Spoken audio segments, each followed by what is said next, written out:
Hi everyone and welcome to our webinar on writing in early years. So my name is Clio Brown and I'm the National Director for Early Years and Early Reading in EACT for anyone who doesn't know. So we're going to be diving in today to have a little look at what writing looks like in early years. So through the whole key stage, how we can best prepare them to make that transition from nursery right the way through to reception and then getting them year one ready. When I start to have a look at writing in early years, I always start with the statutory framework. I think it's really, really important that your main focus, whenever you start to teach any area of the curriculum, any area, but obviously especially writing, is that we understand the curriculum and we understand the children. If we know what it is that we want the children to learn and we know the children, then we can concentrate all of our efforts on the how. So it's distinguishing between the what and the how. So the statutory framework tells us what we need to teach the children. And then your knowledge of the children combined with the information from the statutory framework and from development matters that tells us what we want them will help enable you to plan a curriculum for how to get the children there. So I put a link in here just for you to link in straight to it because it's about also ensuring that you have the most recent statutory framework that we're using and thinking about writing about the different skills that are needed. Again, we're breaking it down into writing involving transcription and composition. So before we get to the transcription stage, we have to have the composition. So it's about thinking about those two elements and going into quite a bit of detail about what are the individual elements that build up to those. So thinking about those foundations. So before we get to those stages, it's about thinking about what comes before writing. And this is the really, really exciting bit, but also the really tricky bit because it's harder to see it in children as young as the children that we teach in foundation stage. It is a more difficult skill to be able to see those, that building up of that knowledge. So before we can even expect them to hold a pencil, before we can expect them to show any kind of transcription, so any kind of grapheme on a page, what do we need them to know before they get to that point? So on this slide, you can just see this is the progression of the different shapes that the children need to make before they are ready to be able to write letters. So again, when I've been mapping out in the past, when I've been early years lead and I've been mapping out the curriculum for writing, when you're planning your writing lessons at the beginning of the year, thinking about how you assess the children when they entered will obviously feed into what you plan for them moving forward. So if, say, for example, only 13% of them are working at age related, your writing sessions when you start the year shouldn't be actually involving the children writing graphemes because they're not ready for that. We haven't given them the skills and the knowledge. So we need to work back to these shapes that they need to make before they are ready to be able to transcribe. And even before they're able to, like I said, hold a pencil and form these shapes, what different skills do they need? So on our next slide, we'll be looking more about the communication and language side of it, but they also need those physical core skills. So they need to be able to sit up. They need to be able to hold themselves. They need to be able to, again, hold a pencil or a pen. But before they can do that, they have to be able to do those gross motor skills. So how can we expect somebody to do this if they can't do this? So it is about thinking about all of those foundations that they need and how we're giving the children access to those, because that isn't something that they are just going to be able to completely absorb. We need to ensure that we are planning that thoughtfully in the environment and in our discrete teaching to be able to build up to making those shapes. So thinking about the gross motor to feed into the fine motor before we are able to make those shapes. So what opportunities are we providing in the environment that feed into that? So again, if you have a 2-year-old provision, or if you have a nursery, and equally obviously in reception too, are we providing things like hula hoops? Because that's an immense core skill to be able to have, but it also helps them if they're holding it and they're moving their arms around it, say, that's building up these shoulder muscles and these chest muscles that they need to be able to hold their pencil correctly, that then feeds down their arms. So think about how you are planning that environment thoughtfully in order to be enabling that writing. The other skills that we need before we get to the writing stage is also our communication and language. So again, thinking before we get to writing, what we need is to be able to start with the speech and language that then feeds into the writing, the reading rather, that then feeds into the writing. So again, if a child cannot say a sentence, they can't read the sentence. And if they can't read the sentence, they can't write the sentence. So that is why it is incredibly important that we are modeling to the children different vocabulary, that you're modeling to them the expectation of speaking in full sentences. Because again, what we know is the early learning goals at the end of the year for writing is having a go at writing a simple phrase or sentence. But again, how can they write a phrase or sentence if they can't say a sentence? So it's thinking about that constant modeling back to them.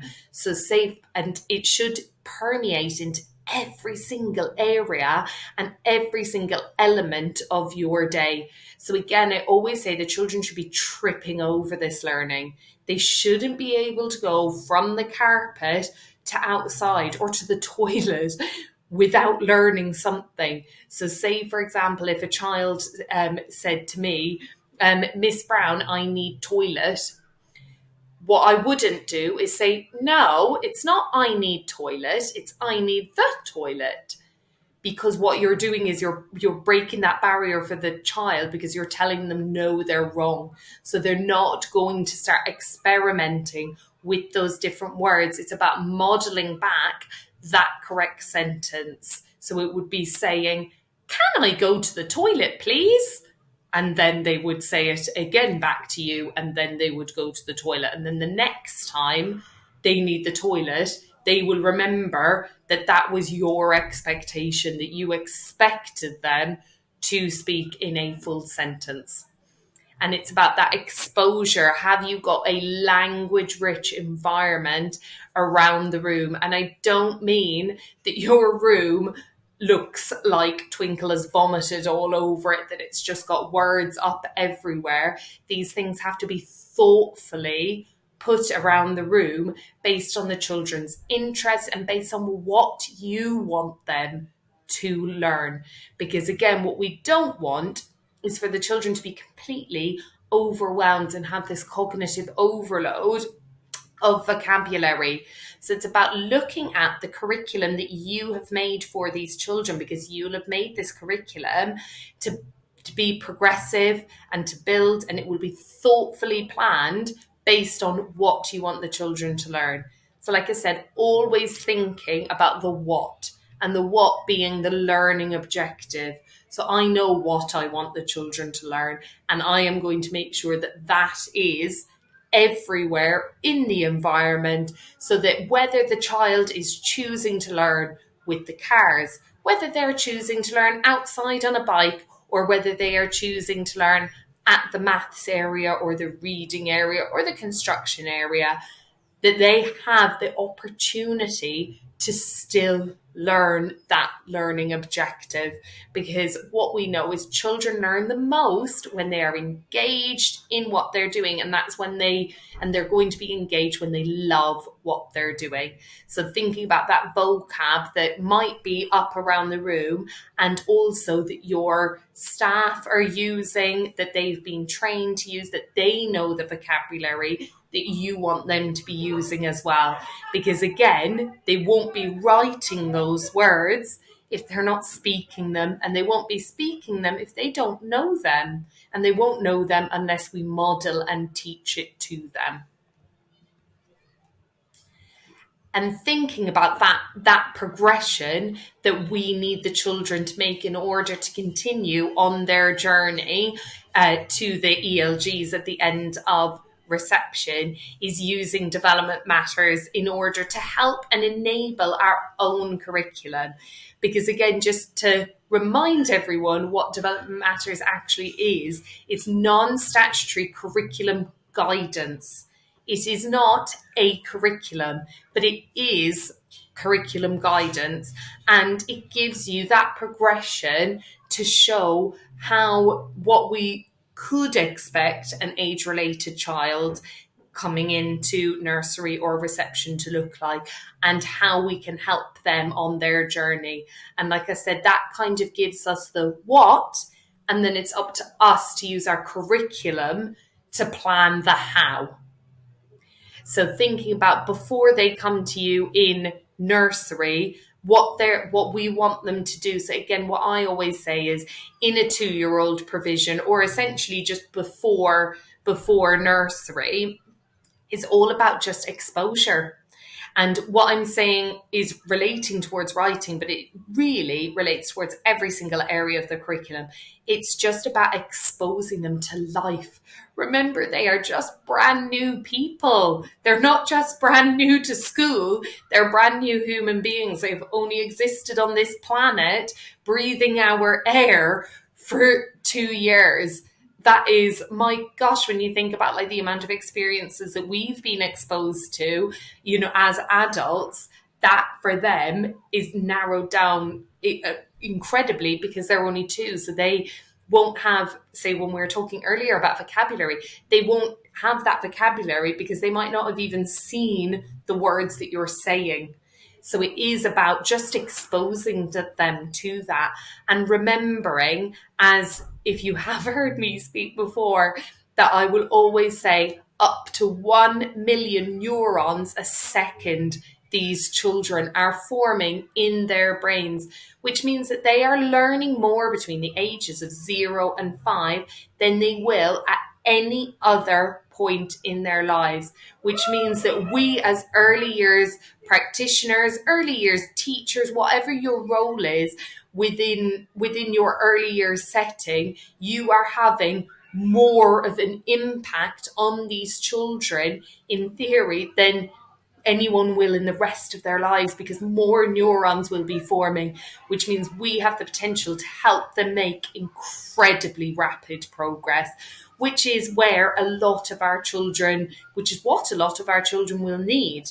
We know in the current climate that the children are coming into us significantly below national average.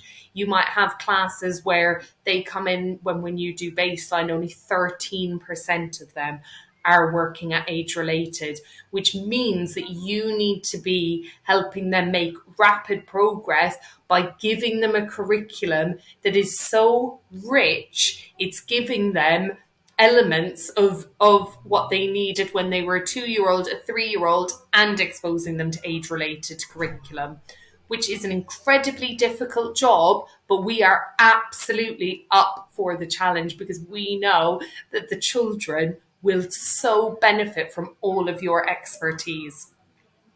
So before they come to you in nursery, it's just about exposing them to life. So say, for example, a cup. It's about just showing them, this is a cup. This is what it is. Look, I can hold it. I can move it. This cup might be heavier than this cup. And just exposing them to that, looking at it. And then moving into the nursery side of exploration. So again, this is a cup. What can I do with a cup? Oh, I can drink from a cup. I can fill a cup with different things. Oh, I can pour it out, and maybe it's half full now because look, there's something in it that only fills it halfway. And again, just about exploring and them holding it, touching it, getting used to it. What can it do? Where does it fit in to their life? Where might they see it? They might see a cup at home. Their mummy and daddy might use a cup to drink their tea or coffee in the morning. You might have a cup to drink your water or your milk. So it's just about they've seen it. Now we're having time to properly explore the significance of that in their lives to then be able to build on the skills and the knowledge around that item or that skill or that, like I said, whatever element of the environment. So again, if we're coming back to the cup, the skills and knowledge might be specifically, like I said, half full, half empty, and what significance that might mean to building on the mastery of that and linking that to other areas of the curriculum. So again, with writing, it's about the exposure of those elements, those pre-writing skills that we just need to expose them to, but also talking about writing as a concept, talking about it as a skill, so that they can begin to understand themselves as writers and as mark makers. And again, that's storytelling and all of those other elements to build on the exploration side in nursery of actually mark making, to then build on the skills and knowledge of using graphemes and what that means to them, how that can form words, phrases, and build on sentences in reception. So the skills that we would expect 3 and 4-year-olds to be learning in nursery is about the 5 key concepts of print. So this is what I mean about the exposure and moving into the exploration of what that means for writing. What does exploration in writing mean? And again, just understanding that print has meaning, we can use it for different things, which is the purpose of it, how we read it. So again, how you might pick up a book and look at it starting at the left and moving to the right. So that's where you will see children pick up and you see this in children as young as 1-year-olds, and even less when they've been exposed to books early on. They'll pick them up and they know to move the pages this way, and they know that you start on this side. My 1-year-old nephew loves books, and he already is starting to understand the different purposes. So the different purposes of books. So there are some books that have flaps, and he understands that the purpose of that is to move it down, and he understands that he moves the page of the board book this way, and that he starts with the flaps on this side of the lift flap book and moves to it on this side. So again, it's about thinking about all those foundational skills before we can move on to writing some of their name and possibly writing some of their letters accurately.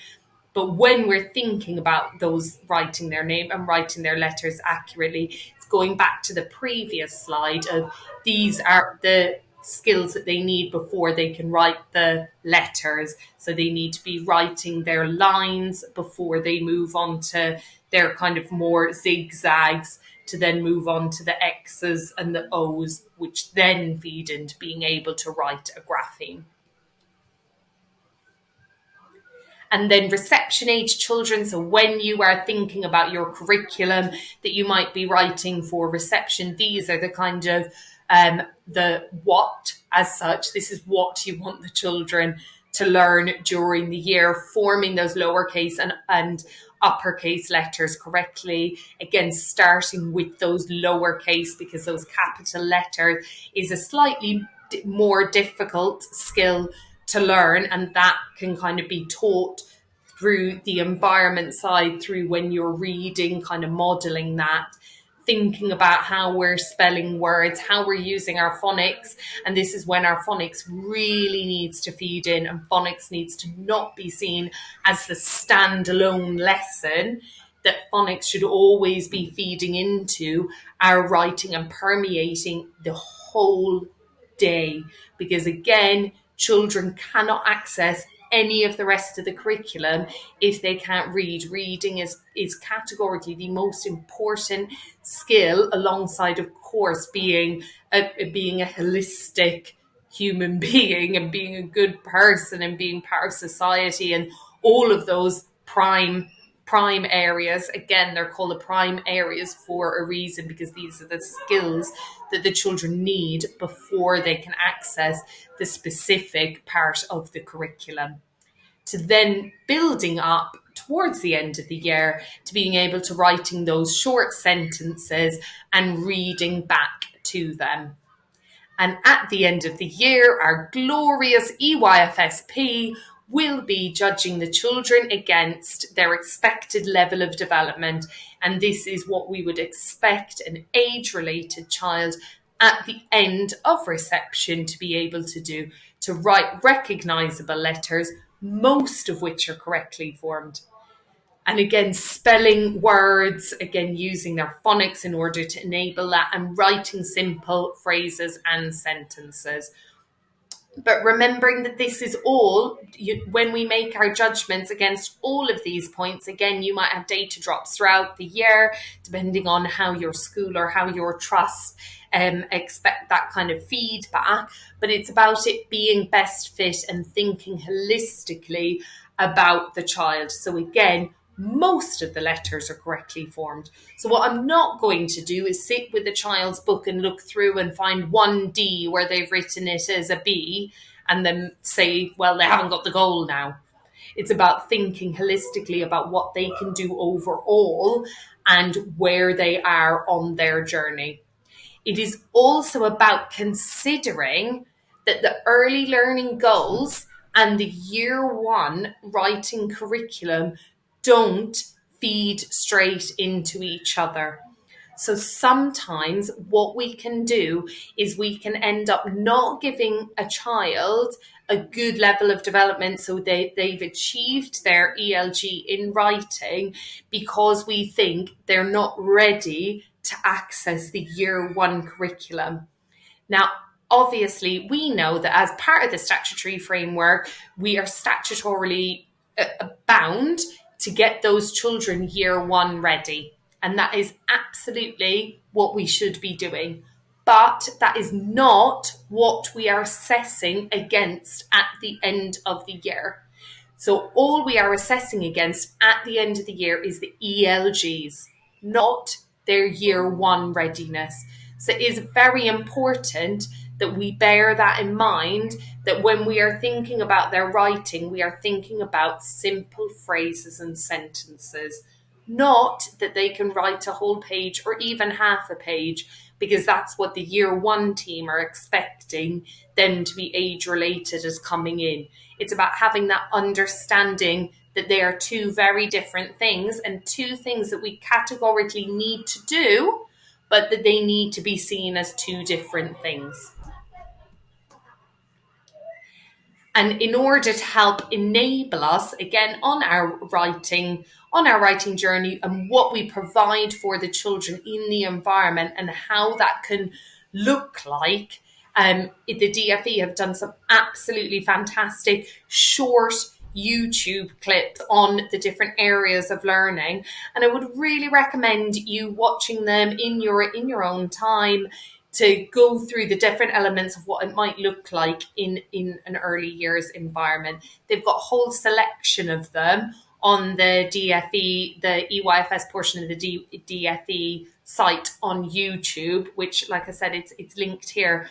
And I would use that to feed into your CPD that you might be providing for your staff. So again, you might start a meeting by, if you have a weekly meeting with your early years team, where you might start the meeting by looking at this short DFE writing clip and then thinking about, what does that look like in our environment?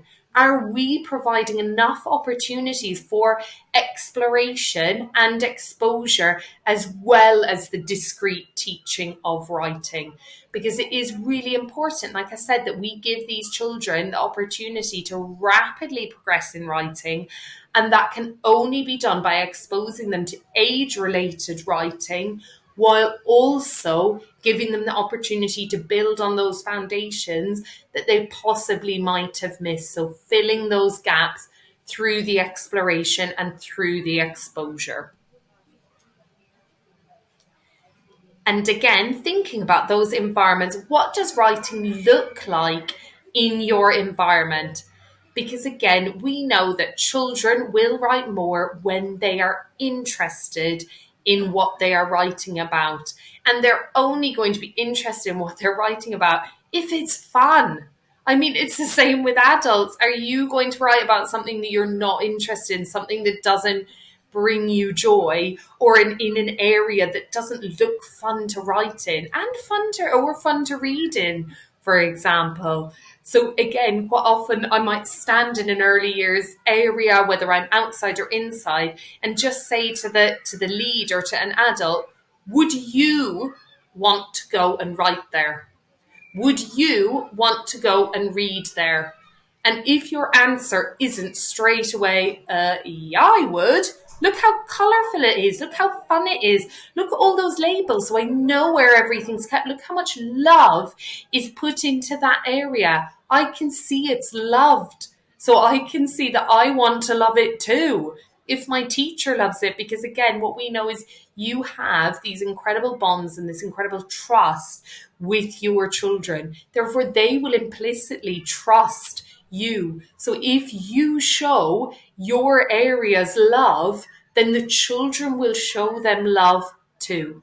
But again, it has to look engaging and it has to look inviting. So thinking about linking to your theme that you might have, what you have out. And the best way I can describe that, like I said, is possibly even doing an exercise. So I used to do it with my team where we were 3 form entry, and on a Friday before we left, or first thing on a Monday, we would just do a whip round all together with the teachers, TAs. We would start in one classroom and we would look around and I would say, I'm just going to call her Sarah. Sarah, I love how you've set up that, because straight away, I want to go there. I want to learn there. That looks super exciting. But have you thought about putting a clipboard there with a pencil so that the children can not just have a go at, say, putting the cubes and sharing them equally between the bears and on let's say a tens frame? Have you thought about putting a clipboard and a piece of paper there and the pencil there as well, so that they can not just physically do it, they could then have a go at drawing it, which again is mark making, which is building those skills for writing and also building that love of writing.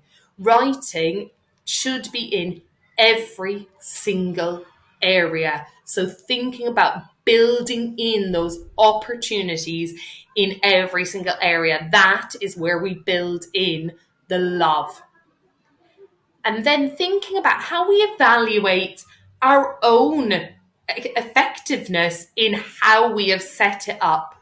So again, what we want is to have set up our writing areas with the love and with the joy and with what we know the children enjoy and what we know of the children, like I said at the beginning, but also of what we want the children to learn. We want to combine both those things. So how we can evaluate our own effectiveness of how we've set up the area, we can use the Leuven scales of involvement.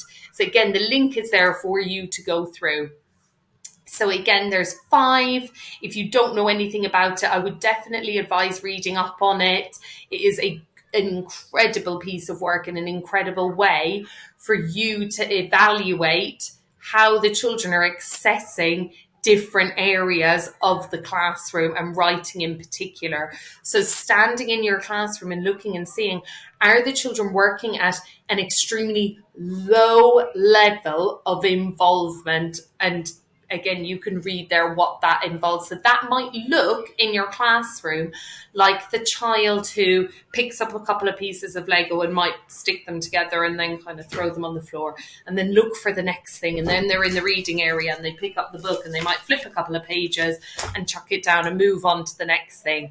There isn't any in-depth involvement in what they're learning, to then building to a 5 or extremely high where they are sat, again, I'm going to use the same child's description, with the Lego, and they are building for a purpose.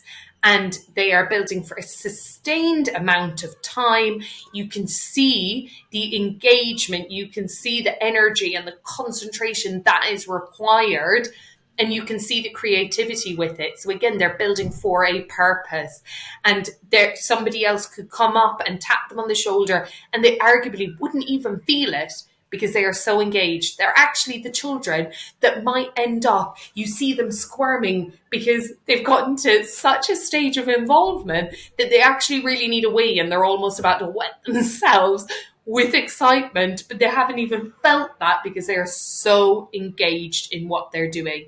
And this is what we want for the children. This is when the children will be forming 1 million neurons a second, is when they are working at an extremely high rate of involvement and engagement. That's when our 1 million neurons are forming a second. And that's what we want for the children for as big a portion of the day as possible. So if when we look around our room, our children aren't writing with hopefully fours and fives, then we think, okay, we need to reflect on the writing that we have provided. Have we provided enough for them? Is it engaging enough? Is it challenging enough? Is it interesting enough? And like I said, that comes down to what I call lights on learning. What is turning on the lights in their brain to form those 1 million neurons a second? And that, without shadow of a doubt, is joy. It is joy and love of what they are doing, and then they will be engaged and involved. If you give them something that is joyful, they will want to do it again and again and again.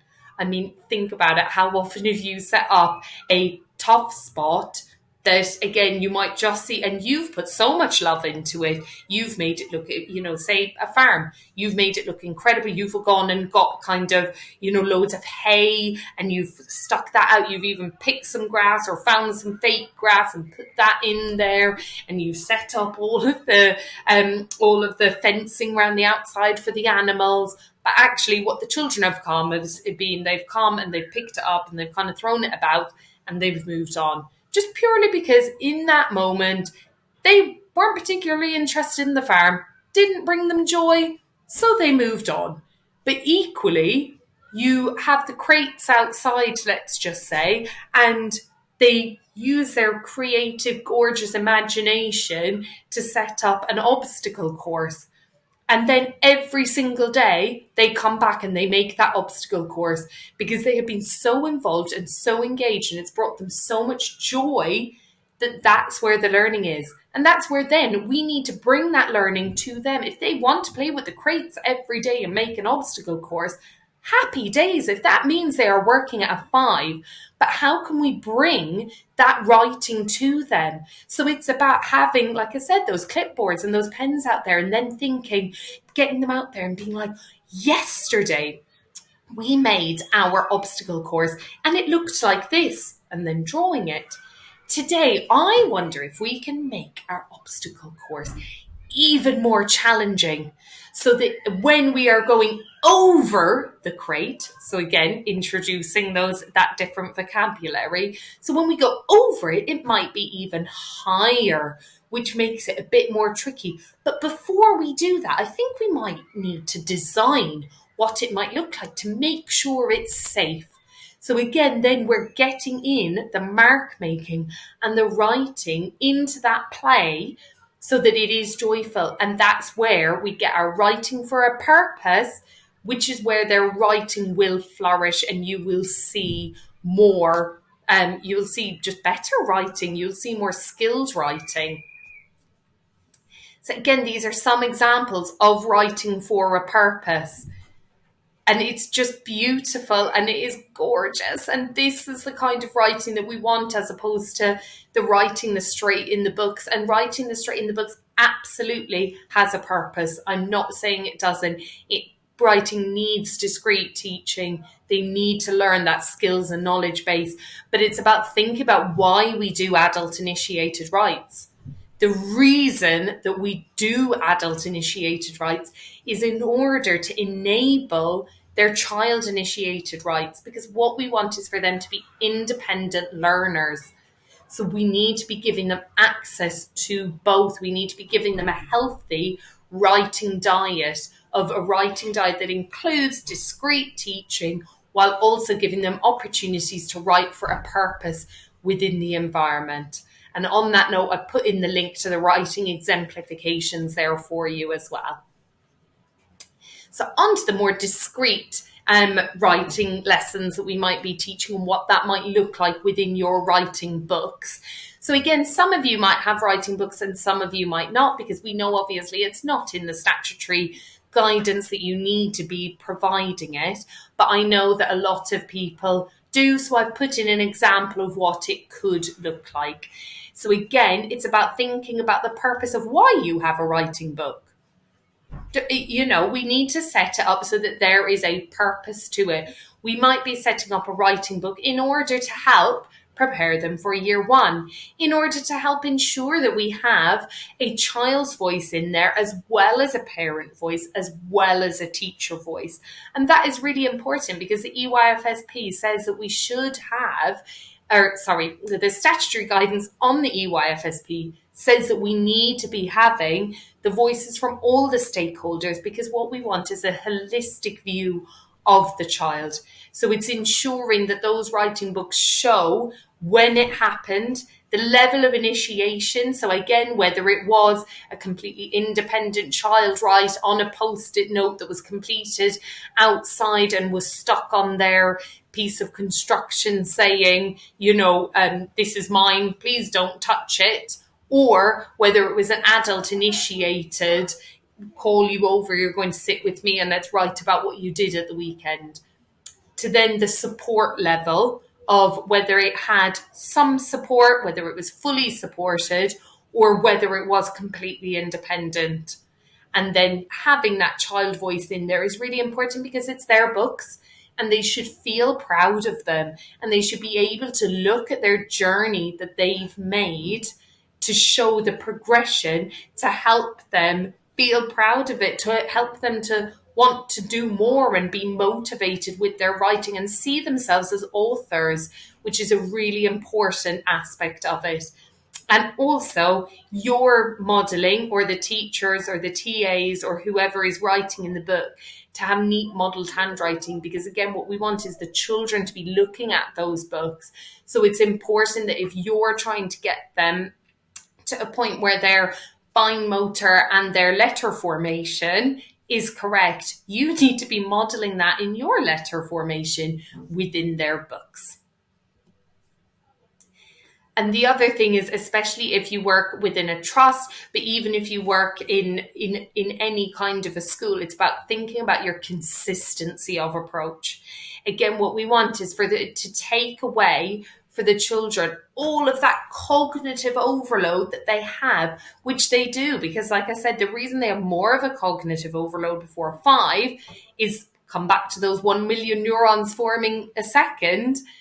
That's a lot of neurons forming a second. So of course they're going to have a cognitive overload. So what we want to do is minimize that as much as possible, so that they are focusing on the what. What do we want the children to learn? So within EACT, what I've set up is a writing guide in order to ensure that what we are giving the children is consistent and that it's equitable, that all of our children are getting the same diet and the same offer and getting what they need. Because what we know about equity and equality is not about the children all getting the same thing. It's about getting them what they need to be able to succeed. And that comes down to the how. And like I said, that is where you know your children and you form the how. The what stays the same, but the how is up to you. And the how is, like I said, the equity an equality part of it, that the children get what they need, because that will be different for different children in different schools with different home backgrounds and different demographics. So just to continue showing you on our writing guide, we've just made it very clear what we want for the children, and having a writing checklist so that as the senior leadership team, so that they're on board too, because we need to make sure that we are championing early years, because we know, if you're watching this, a lot of most of you, I would assume, are early years leads, early years teachers. You've bought into it. You know the value of early years, but other people might not. So it is about us as leaders and about as early years practitioners standing up for our subject and championing it and showing people that this is the foundation that they need for the rest of their lives. Therefore, you need to be just as bought into this as everybody else. So the cohort coming through is not reception's new cohort or nursery's new cohort. It is the school's new cohort. So when anybody comes down, this is what you should be looking for. This is what you should be seeing. And this is why, because this is the foundation that we are setting ready for those children to continue succeeding and continue on their learning journey through Key Stage 1 and Key Stage 2. Going to finish off by sharing with you, which you can watch in your own time. If you haven't watched it, I cannot recommend it enough. I've watched it so many times. I've sent it to my family. I've sent it to schools because it is just incredible. So this is Molly Wright. She is the youngest TED Talk speaker, and it is only a 7-minute video. So it is very short. Watch it in the morning, even before the kids come in, to get everyone motivated and involved for why we're doing this. Molly Wright talks about how we can thrive before 5, and she talks about those interactions which are so vital, which feed into those skills and knowledge which sees those children throughout their whole lives. So please do watch that to help you realize the incredible impact that you are all having on these children's lives. So I want to also just finish off by saying thank you so much for the effect that you are having on so many children coming through because of the passion that you have, and the impact that you are having. So thank you so much. Any questions or any comments, please do email me, or my Twitter is there as well. I love hearing from people. Thank you so much, everyone.